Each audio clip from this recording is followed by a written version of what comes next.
How to pan audio left or right in Premiere Pro. To begin, I added an audio and I want to hear it from the left or right headphone. Once upon a time, there was a girl named Mia. Double-click on the left side of the audio track to expand it. Right-click on the audio and select Show Clip Keyframes, Panner, Balance.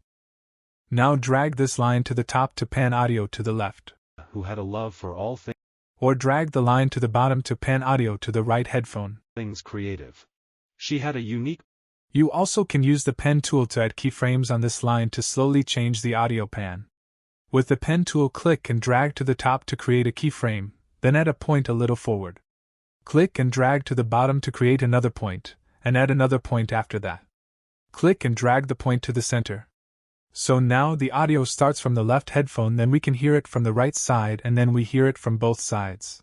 Once upon a time, there was a girl named Mia who had a love for all things creative. She had a unique perspective on the world.